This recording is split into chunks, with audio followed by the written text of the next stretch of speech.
ज्योतिराव फुले जोहार जोहार जोहार महात्मा ज्योतिराव फुले जोहार जोहार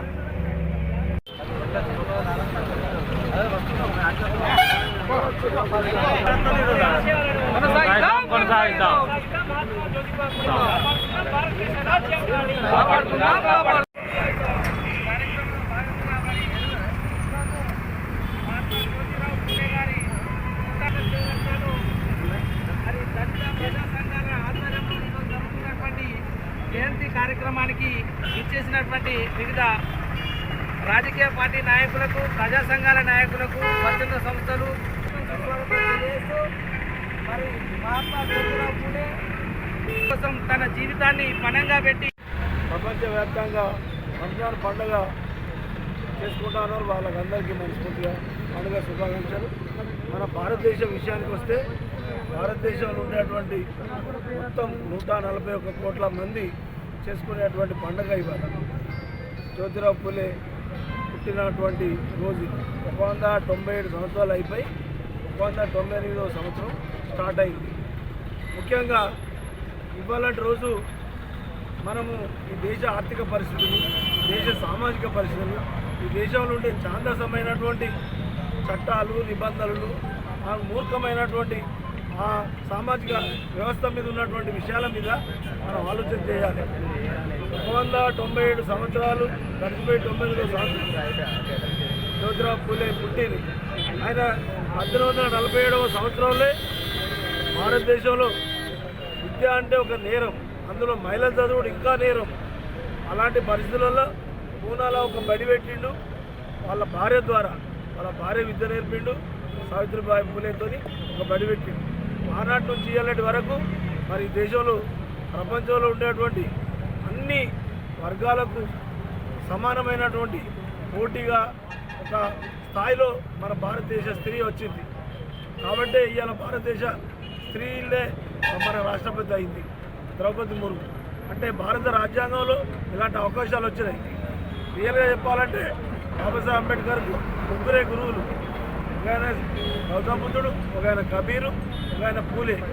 1846-48 హంటర్ కమిషన్ ముందు ఈ దేశంలో ఉండేటువంటి మూఢ చట్టాలు, మూఢ విశ్వాసాలు, ఇబ్బంది కలిగిస్తున్నటువంటి సమస్యల మీద ఆయన వాదించండు. కాబట్టి భారత రాజ్యాంగ నిర్మాణంలో బాబాసాహెబ్ అంబేద్కర్ గారు 77-78 సంవత్సరాల క్రితం 2 సంవత్సరాల 11 నెలల 18 రోజులు మరి భారత రాజ్యాంగాన్ని 389 మంది నిర్మాణ సభలో మెంబర్ల వాళ్ళందరినీ ఒప్పించి 11 సార్లు మాట్లాడి 168 రోజులు దాన్ని డిబేట్ చేసి భారత రాజ్యాంగాన్ని ప్రపంచంలో ఏ దేశంలో లేనటువంటి రాజ్యాంగాన్ని తీసుకొచ్చాడు. కానీ ఇప్పుడు మన వీరన్న అన్నట్టు భారతదేశం ఇంత పెద్ద చరిత్ర కలిగిన, ఇంతమంది పుణ్యాత్ములు సాధించిన ఏదైతే మన హక్కులు ఉన్నాయో, మన అవకాశాలు ఉన్నాయో అవన్నిటి మీద ఒక మిషన్ ఆగు అడగలో మనం ఉన్నాం. మోడీ మన దేశానికి ప్రధానమంత్రి అనుకుంటాను, కానీ మోడీ కాదు. ఆయన నిచ్చెన మెట్ల కుల వ్యవస్థ మనువు సిద్ధాంతాన్ని నమ్మిన వాళ్ళ రిమోట్ కంట్రోల్లో ఆయన పనిచేస్తారు. 2 సార్లు వచ్చాడు, 10 సంవత్సరాలు గడిచింది. ఆయన బట్టలు వేసుకొని తిరుగుతాడు తప్ప ఒక ఫ్యాక్టరీ కట్టలేదు. సంవత్సరానికి ఒక 2 కోట్ల ఉద్యోగాలు ఇస్తామన్నాడు, 200 ఉద్యోగాలు ఇవ్వలేదు. దేశాన్ని మొత్తం ఛాందసం వైపు తీసుకుపోతాడని చెప్పడానికి ఇవన్నీ కారణాలు ఉన్నాయి. మళ్ళీ 3వసారి వస్తే ఈ దేశంలో ఎన్నికలే కావు. మరొక చైనా, మరొక రష్యా లెక్క జీవితకాలం ఆయనే అధ్యక్షుడు ఉంటాడు. భారతదేశం మధ్య యుగాలకు, మన పాతరాతి యుగానికి పోయినా ఆశ్చర్యం లేదని మేధావులు చెప్తారు. ఎవరో కాదు, పరకాల ప్రభాకర్ మన భారతదేశ ఆర్థిక మంత్రి నిర్మలా సీతారామన్ భర్త చెప్తాడు. అయినా మనం సోయి తెచ్చుకోవాలి, మనం ఆలోచించాలని సందర్భంగా మా అభిప్రాయం వ్యక్తం చేస్తున్నాం.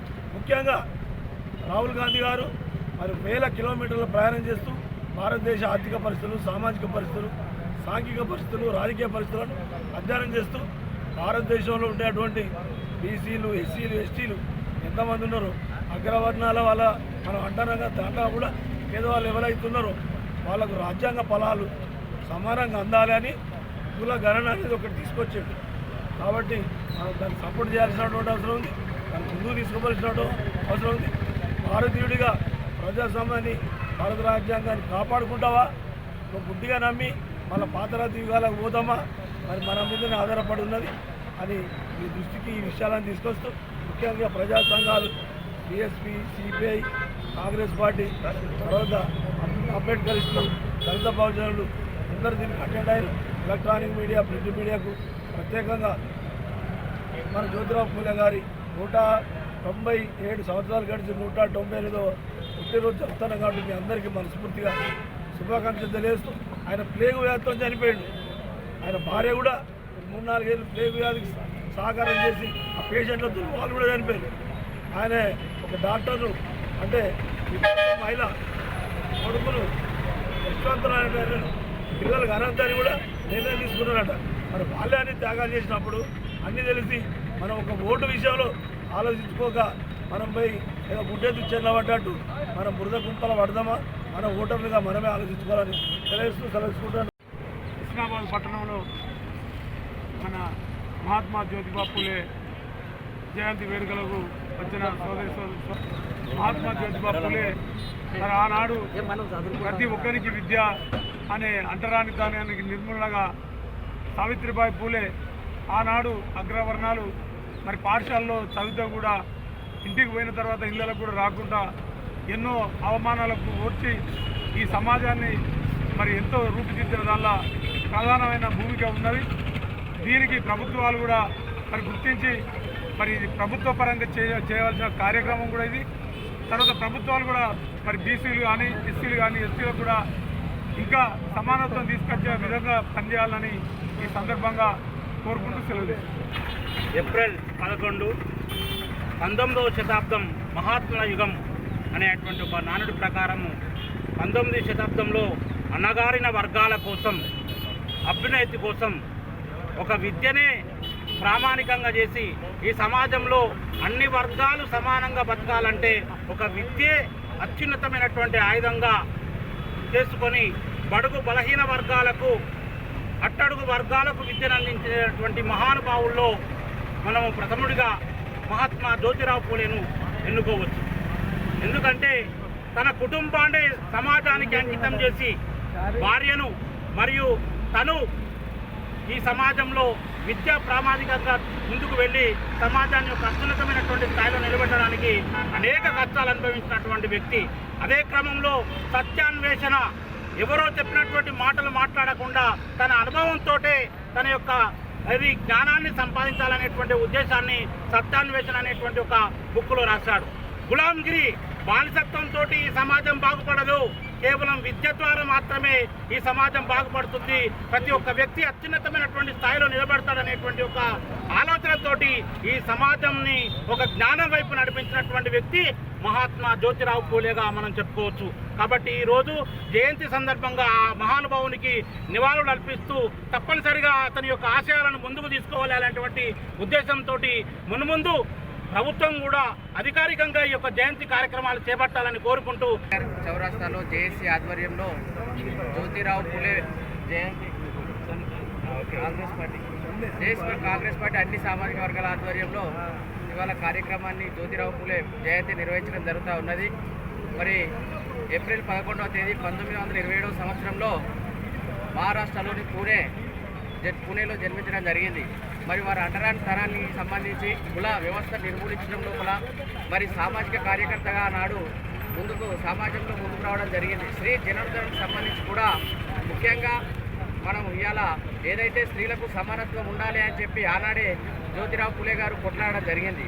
సమాజంలో మరి ఆ రోజున వారు సత్య శోధక్ సమాజ్ అనేటువంటి స్థాపించి దాని ద్వారా వెనుకబడ్డటువంటి వర్గాల అభ్యున్నతికి బడుగు బలహీన వర్గాలు కూడా సమాజంలో సమాన హక్కులను పొందాలి, మరి కుల వ్యవస్థ కూడా పూర్తి స్థాయిలో నిర్మూలన కావాలి, మరి మహిళలు కూడా మనతో పాటు సమాన హక్కులను పొందాలి, విద్యాపరంగా కూడా సమానంగా ఉండాలి అనేటువంటి భావనతో ఆ సమాజం స్థాపించడం జరిగింది.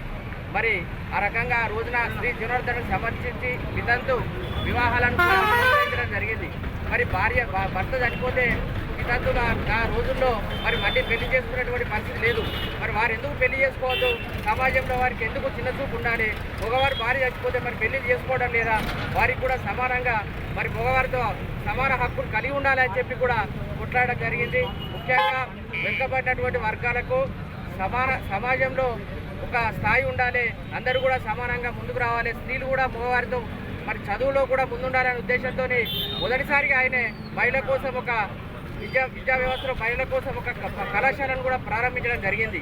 తర్వాత సమాజంలో వెనుకబడిన వర్గాలకు కూడా ఎవరైతే మన తల్లిదండ్రులు లేక అనాథలు ఉంటారో వాళ్ళకు కూడా ఒక అనాథాశ్రమాన్ని కూడా కట్టించడం జరిగింది. ఈ విధంగా వారు జ్యోతి పూలే గారు సమాజ శ్రేయస్సు కోసం సామాజిక కార్యకర్తగా ఎన్నో పోరాటాలు చేయడం జరిగింది. కాబట్టి ఈ సందర్భంగా వారి జయంతిని పురస్కరించుకొని ఘన నివాళులు అర్పిస్తున్నారు.